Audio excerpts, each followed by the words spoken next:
Hello, everybody. I'm Mr. Yong. I'm the State Technical Officer for Dare to Spell competition, secondary school level. Hi, my name is Mr. Lee, and I am his primary school counterpart. So, since Dare to Spell is a relatively straightforward competition, we will not cover the minutiae of the concept paper here.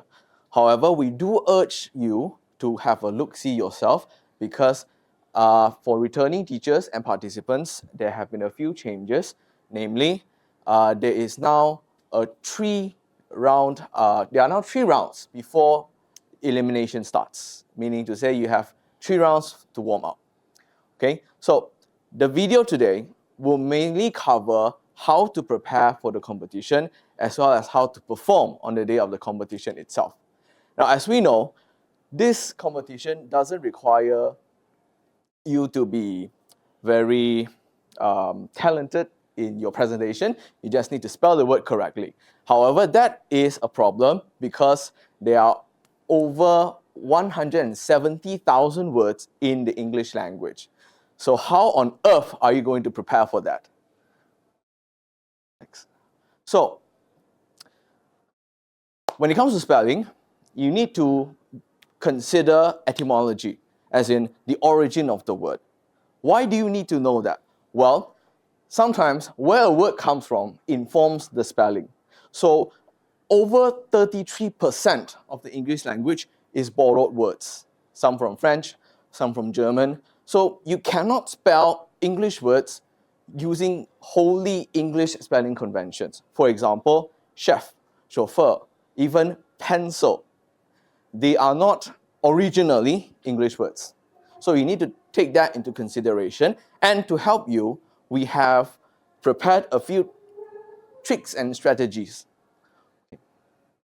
But before that, one very important thing that we should cover is retracing, because we understand sometimes students get nervous or they are too eager to answer and they might want to start again.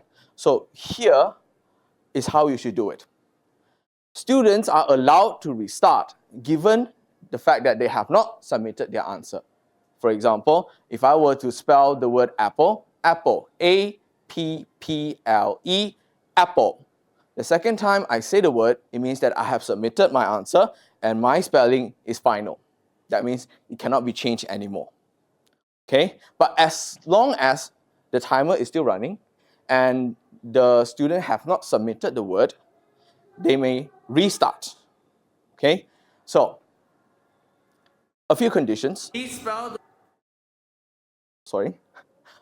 few conditions. First, the letters that from the first try must not be changed. So, for example, apple, let me try again. So, when the student spells the word again, it should be A-P-P-L-E. Okay? Another rule is the order of the words cannot be changed. AP, then it must be AP again. Okay? Now, please remind students that if they do want to reattempt the word, they should indicate to the judges. Okay? Otherwise, it could open them up to misunderstanding. AP, A-P-P-L-E. What the judge will register is A-P-A-P-L-E. Okay? So to avoid that, clearly indicate a new attempt. Right, so we will now look at an example of spell the word retracing. banana. Banana, B-A-N-A-N-A. Banana, B-A-N-A-N-A.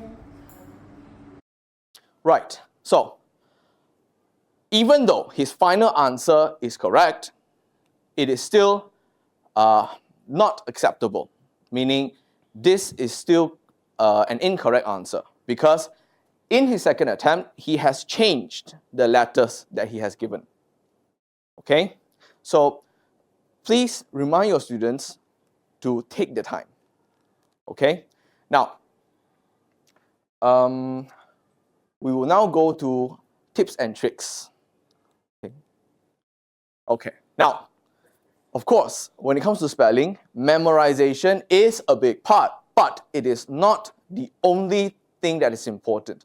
To help your students, tell them to employ what they have learned in phonics in year 1, year 2, and year 3. Look for spelling patterns, and that will help them to spell the words. Okay, so examples are TION, shun, CIAL, sure, ISM, ism. So every time they hear ism, they know, oh, ISM. So this will help them to spell correctly. Okay, you should also focus on high frequency words with confusing spelling, such as disappointing, DISAPPIONT, ing, or embarrass with the double R's and double S's. Okay, another tip is you could share with them some fundamental spelling rules. However, it might not be a good idea to make them memorize the rules because, after all, they might not be applicable and it is easier for them to just remember words. Still, at the end of the day, whichever works for your student is the best way. All right, I'll hand things over to Mr. Yong. Okay, thank you, Mr. Eugene Lee.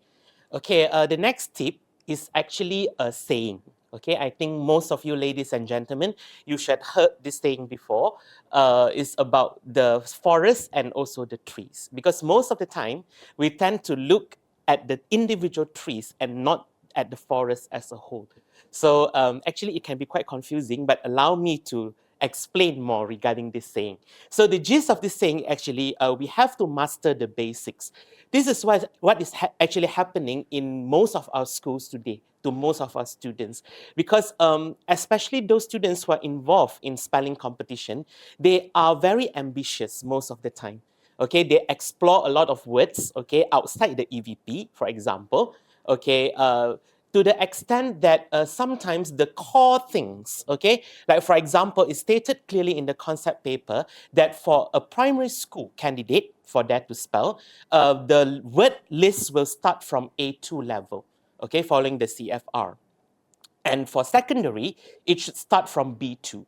Okay, so what happens most of the time is students tend to focus more on the higher level words to the extent that they might neglect those lower level words, which is quite dangerous and risky because as we know, okay, all the candidates, they only have one chance, okay, for each round. After the three non-elimination rounds, once they start with the elimination round, once they make a mistake, you will be eliminated. Okay, so usually for former rounds, okay, it will be on easier words. And as we progress, the words will be of a higher level of difficulty. So we have to teach our students to master the basics first. So for primary school, we have to make sure they master A2 first. Then we progress to B1, B2, and C1. Don't look at C2 first, okay? Because once you're eliminated, you will have no chance to be, to spell a C2 word, for example. So master the basics, go back to the basics. And most importantly, as you can see, bullet point number 3 here, you start from the words that appear in your syllabus, then we progress to EVP, English Vocabulary Profile, then only once you have mastered the EVP up till to C2 level, you have known all the words there already, then only you go beyond. Okay, so one of the tips will be to refer to Google. Okay, once you type to Google, you can get a lot of list of challenging words that are suitable for a spelling competition. Okay, so those students who actually win the Dare to Spell competition are students who are hardworking and they do extra work. They have extra effort to find out more on themselves. Okay, so this is a good tip for all teachers as well as your students. Next, practice, practice, practice. Okay, practice makes perfect. That is usual. We know the saying. Okay, and this is very true when it comes to Dare to Spell competition. And as teachers, we have to train our students to spell out the words verbally, loudly. Okay, if you have the chance in school, maybe you can have a mock competition. Okay, among your students, train them to speak, to spell the words in front of their classmates. Okay, if possible, give them a mic okay, try to be as similar to a real competition scenario. Then they can feel the articulation of each letter. So from there, we can train them to articulate each letter slowly and steadily. Okay, you don't go like, okay, apple, A-P-P-L, apple. Okay, apple, A-P-P-L-E. Go slow and steady because things will get wrong when you tend to go fast. Okay, same goes to driving. Okay, when you are fast, then things go wrong. Okay, but if you go slowly and steadily, then everything will be okay. And the second bullet point, make it fun. Okay, when we train our students, do not be so rigid. Okay, do not be so serious. Spell wrong. This is wrong. Okay, don't do that. Try to make it fun. Okay, play word games with them. Another suggestion will be to switch your role. Okay, maybe you can have a student to be the teacher and another student to spell the word. So they will enjoy the process. Okay, and if the teacher, the so-called teacher, the student, manage to detect an error, it will help him or her also. Okay, because you must have some kind of knowledge for you to comment and give feedback to other people. So this will help them throughout the process. Okay. And yeah, like I said just now, take it slow. Don't trust your ears. This is also very important because it's stated in the concept paper that it is the student's responsibility to make sure, okay, that the word that he or she hears is actually the same as the word that is required to be spelled. Okay, because we have a lot of homophones, for example, fair, fair. Okay, so it is the student's responsibility. If the student is unsure, okay, it is recommended for them to ask for the definition or ask for a sample sentence. Okay, it is their responsibility to ask and confirm. So from there, I think teachers, it is also useful if you can teach them about word classes, okay, what a noun is, what a verb is, so they know the position of the word in a sample sentence. So it will help them to determine whether the word is a noun or a verb. For example, a license and license, CE and SE, for example. Okay, and another point will be to establish a routine to control your speed. Okay, this is also a good suggestion, actually suggested by Mr. Eugene.